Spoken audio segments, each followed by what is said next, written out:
Everyone, welcome back to another vlog. तो चलिए आज थोड़ा सा ना नेगेटिविटी और पॉजिटिविटी के बारे में बात करते हैं, क्योंकि ये दोनों ही चीज़ें बहुत इम्पैक्ट डालती हैं हमारी लाइफ पे, हमारे इन्वायरमेंट पे, रिलेशंस पे, स्पेशली हमारी एनर्जी को बहुत इफेक्ट करती हैं। कई बार ये नेगेटिविटी हम खुद के लिए खुद ही क्रिएट कर देते हैं, या फिर जो इन टच में रहते हैं लोग हमारे, उनका तो खैर एक मेजर रोल होता ही है। और नेगेटिव लोग ना आपको हर जगह मिल जाते हैं, पर्सनल लाइफ में भी, प्रोफेशनल लाइफ में भी। लेकिन कई बार उनको खुद पता नहीं होता कि वो कितने नेगेटिव हैं, क्योंकि आई थिंक कोई भी खुश नहीं होगा इस टैग के साथ। थोड़ा सा ना इस टॉपिक पे आज मैं डिटेल में बात करूंगी, तो आई थिंक जो कॉन्सेप्ट है पूरा वो क्लियर हो जाएगा। क्योंकि पहले साइन जानना बहुत ज़रूरी है कि कैसी होती हैं नेगेटिव पर्सनैलिटीज़। तो पहले हम इसी के बारे में जानेंगे, क्योंकि अगर हमें सिम्टम्स पता चल जाए ना, तो जो भी हमारे आसपास लोग होते हैं उन्हें हम पहचान पाएंगे, पता चल जाएगा कि कौन सा जो पर्सन है वो ज़्यादा नेगेटिविटी क्रिएट करता है। या फिर थोड़ा अगर हम गौर से देखें तो हो सकता है कुछ चीज़ें कहीं आपको अपनी पर्सनैलिटी के साथ मैच होती हुई नज़र आएँ। क्योंकि पता हो तो हम इम्प्रूव कर सकते हैं, अगर पता ही ना हो तो फिर ऐसे ही सालों निकल जाते हैं। क्योंकि नेगेटिव लोग जब हर वक्त आपके आसपास नेगेटिविटी फैलाते हैं ना, तो एनर्जी भी ड्रेन हो जाती है और लाइफ में ग्रो करने में भी काफ़ी डिफ़िकल्टी आती है। तो इस वीडियो में हम साइकोलॉजी देखेंगे नेगेटिव लोगों की कैसी होती है, उनके बिहेवियर पैटर्न को समझेंगे और स्ट्रैटेजीज देखेंगे कि किस तरह से हम उनके साथ डील कर सकते हैं। एक जो मेजर साइन है जो बताता है कि ये पर्सन कितना नेगेटिव है, वो है कि वो आपको हर वक्त चिंतित ही नज़र आएंगे। मतलब सब कुछ सही है उनके आसपास, फिर भी कोई ना कोई एक स्ट्रेस क्रिएट करने वाली चीज़ पे वो बात करते ही रहेंगे। मतलब ऐसा लगता है कि वो खुद सोच सोच कर ढूंढ कर लेकर आते हैं कोई ना कोई ऐसा रीज़न चिंता करने का। एक्चुअली उनको बहुत स्ट्रगल करना पड़ता है किसी भी चीज़ में कुछ अच्छा देखने के लिए। वो बुरी यानी नेगेटिव चीज़ों पे ही फोकस करेंगे, उन्हीं के बारे में सोच सोच कर परेशान होते रहेंगे और दूसरों को भी परेशान करते रहेंगे। दूसरा, नेगेटिव लोग कंप्लेंट्स बहुत करते हैं। हम सब ने सीरियल किलर सुना है, ये लोग सीरियल कंप्लेनर्स होते हैं। हमेशा हर चीज़ से उन्हें प्रॉब्लम है, घर के लोगों से भी, बाहर सड़क पे कोई जा रहा है उससे भी, देश दुनिया में जो हो रहा है उससे भी बहुत प्रॉब्लम होती है। तो ढूंढ ढूंढ के लेके आना वही कि हर वो चीज़, वो टॉपिक जो उदासी वाला माहौल क्रिएट करता है। कंफर्ट जोन वो अपना कभी छोड़ते नहीं हैं। नए चैलेंजेस लेने में हमेशा उनको डर लगेगा, और उनके साथ कभी कुछ गलत हो भी जाए ना, तो वो खुद पे उस चीज़ की रिस्पॉन्सिबिलिटी कभी नहीं लेंगे। हमेशा किसी और को ही उसके लिए टारगेट करेंगे और करते ही रहेंगे। उनको बहुत अच्छा लगता है, मतलब खुशी देता है उनको ये ब्लेम गेम वाला फंडा। जब भी आप उनके कांटेक्ट में आओगे, फिजिकली और इमोशनली एग्जॉस्ट हो जाओगे, एनर्जी खत्म कर देंगे वो आपकी। मतलब आप मेंटली स्ट्रांग भी हो ना, तो भी उनसे मिलने के बाद आपको थोड़ा टाइम लगेगा अपनी फॉर्म में वापस आने के लिए। चलो ये तो थे साइन, अब थोड़ा रीजन समझने की कोशिश करते हैं कि क्यों होते हैं कुछ लोग इतने ज्यादा नेगेटिव। देखो, पहली चीज जो मुझे लगती है वो है अपब्रिंगिंग, किस तरह के एनवायरनमेंट में हुई है एक पर्सन की। अगर घर का एनवायरनमेंट बहुत ज्यादा स्ट्रेसफुल रहा है, डिसअपॉइंटमेंट बहुत ज्यादा फेस की है किसी पर्सन ने, तो फिर डर बैठ जाता है डिसअपॉइंटमेंट का मन में। नेगेटिवली बहुत ज्यादा इन्फ्लुएंस होते हैं कुछ लोग फैमिली मेंबर्स के थ्रू या फ्रेंड सर्कल की वजह से, तो फिर उसकी मेंटालिटी वैसी ही बन जाएगी। और एक पर्सन लगातार जब स्ट्रेस में रहता है ना, तो आप उनमें एंजाइटी इश्यूज भी देखेंगे। लेकिन कई बार ना बायोलॉजिकल फैक्टर भी होता है, मतलब जेनेटिकली भी ये चीज पास ऑन हो सकती है। या फिर इम्बैलेंस हो जाए अगर न्यूरोट्रांसमीटर्स या ब्रेन केमिकल्स में, तब भी व्यक्ति नेगेटिव मूड में ही रहता है। और फिर कुछ अच्छा करने का करज वो कर ही नहीं पाते, क्योंकि कॉन्फिडेंस ही नहीं बनता उतना, इसलिए फिर वो चिल्लाना शुरू करते हैं और एग्रेशन उनका मेन वेपन बन जाता है। इट्स लाइक कि कोई पर्सन प्रैक्टिकली कुछ कर नहीं पा रहा, हेल्पलेस फील कर रहा है, तो फिर दूसरों को कुछ अच्छा करते देखकर जेलस फैक्टर भी आ जाता है।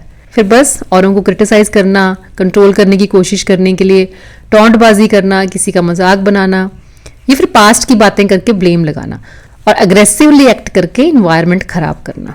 तो बस यही सब होता है।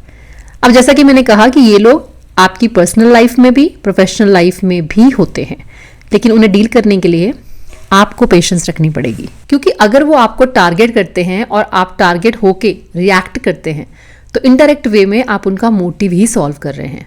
ये समझने की बात है कि वो खुद को हेल्पलेस फील करते हैं कुछ भी अचीव करने के लिए, लेकिन आपका रिएक्शन वो अचीव कर लेते हैं और फिर उन्हें ऐसा लगता है कि वो सक्सेसफुल रहे, और ये चीज़ उनको बहुत खुशी भी देती है।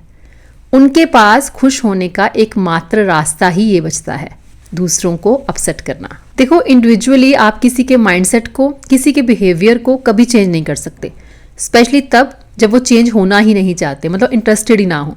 और दूसरा, अगर वो अपनी इस नेगेटिविटी से अनअवेयर है, उन्हें पता ही नहीं है कि वो कितने नेगेटिव हैं। हम किसी को सपोर्ट कर सकते हैं जब वो सपोर्ट लेना चाहें, गाइडेंस दे सकते हैं जब वो गाइडेंस लेना चाहें, अदरवाइज तो फिर बहुत मुश्किल है। वैसे देखा जाए तो नेगेटिव लोग तो अपने आप से ही काफ़ी स्ट्रगल कर रहे होते हैं, तो आप उनसे किसी अच्छी बात की या एप्रिसिएशन की उम्मीद तो कभी नहीं कर सकते। पर हम ये भी नहीं कर सकते कि हमेशा उनको ठीक करने की कोशिश करते रहें और खुद की मेंटल हेल्थ ख़राब कर लें। कभी कभी हम ट्राई कर सकते हैं उनकी किसी बहुत नेगेटिव बात को पॉइंट आउट करके कि इस बात को ऐसे बोलने की बजाय अगर आप ऐसे बोलते तो शायद सुनने में बहुत अच्छा लगता और इम्पैक्ट भी पॉजिटिव रहता। वो आपकी बात मान जाएंगे, इसके चांसेस बहुत कम हैं, लेकिन आप ट्राई कर सकते हैं क्योंकि ये बहुत ज़िद्दी होते हैं। आप कुछ समझाने जाओगे तो वो आपको ही 4 बातें और सुना देंगे। सो अपनी खुशी की रिस्पॉन्सिबिलिटी आपको खुद ही लेनी होगी। हेल्दी बाउंड्रीज बनानी होंगी आपको जब इनके कांटेक्ट में आते हो। अब यहाँ पे एक बहुत बड़ा सवाल ये आता है कि अगर वो नेगेटिविटी क्रिएट करने वाला हमारा लाइफ पार्टनर हो या फिर कोई ऐसा क्लोज वन जिनके साथ हम एक ही घर में रहते हैं, तो कैसे डील करना है? तो इसका जवाब भी यही है कि मोस्टली नेगेटिविटी क्रिएट करने वाले और हर्ट करने वाले क्लोज वंस ही होते हैं। लेकिन एक घर में रहकर भी आप उनके साथ हेल्दी बाउंड्रीज सेट कर सकते हो। साथ में खाना पीना, उठना बैठना, एक दूसरे के प्रति जो रिस्पॉन्सिबिलिटीज़ हैं वो सब देखना, हंसी मजाक करना, लेकिन जिन टॉपिक्स पे फाइट हो सकती है उन पे डिस्कशन नहीं करना। अगर वो स्टार्ट भी करते हैं पर आपने कंटिन्यू नहीं करना। देखो, चिंगारी चिंगारी बन के ही रह जाएगी, कभी आग नहीं बनेगी अगर उसे हवा ना मिले। नेगेटिविटी जहां से शुरू हुई वहीं पे खत्म हो जाएगी अगर आप करेक्ट करने की या क्लैरिफाई करने की कोशिश ना करें। क्योंकि मोस्टली हम देखते हैं कि नेगेटिव लोगों के पास बहुत ही लिमिटेड एक्सपीरियंस होता है, क्योंकि नया तो वो कुछ ट्राई करते नहीं हैं। तो लिमिटेड एक्सपीरियंस के साथ टॉपिक्स भी उनके पास बहुत लिमिटेड होते हैं। उन्हीं पे वो बार बार बात कर करके परेशान करने की कोशिश करेंगे। और ऐसा नहीं है कि आपने पहले उन चीज़ों पे कभी आर्गूमेंट नहीं किया होगा, लेकिन उनको समझ ही नहीं आएगा। अब यहाँ पे आगे फिर वही बात कि आर्गूमेंट करने से पहले ये सोचिए कि जिससे आप बहस कर रहे हैं, क्या वो पर्सन मेंटली इतना मैच्योर है कि वो आपके कॉन्सेप्ट को या आपके पर्सपेक्टिव को समझ पाए? अगर नहीं तो एक बार बहस करो या 1000 बार, कोई फर्क नहीं पड़ता। तो क्या मतलब बनता है उन्हें समझाने का कि ये चीज़ ऐसे नहीं ऐसे थी, या इस चीज़ को ऐसे नहीं ऐसे कर लेना चाहिए? वो मानेंगे क्या आपकी बात? So don't waste your time and energy. खुद का दिमाग खराब करने के अलावा कुछ नहीं बदलेगा। वो अपनी नेगेटिव बातों में आपको कैच कर लें और आप रिएक्ट कर दें तो बस हो गया काम खराब। देखो, ये लोग बुरे नहीं होते हैं, लेकिन मेंटली बहुत वीक होते हैं। किसी को इनकी बात से कैसा लग रहा है, इस चीज़ से इनको कोई फर्क नहीं पड़ता। इसलिए अपना ख्याल रखने के लिए टाइम टाइम पे आपको ये देखना पड़ता है कि अब कहाँ मुझे स्टेप बैक लेना है। याद रखना कि नेगेटिव लोगों से डील करते करते खुद की खुशी को सेक्रीफाइस नहीं करना, बल्कि सेल्फ केयर को प्रायोरिटाइज करते हुए आपको चूज करना है कि कहाँ रिएक्ट करना है और कहाँ नहीं। नेगेटिव लोगों के साथ इंटरेक्ट करना काफ़ी चैलेंजिंग होता है, क्योंकि इनका नेचर बहुत कंट्रोलिंग होता है।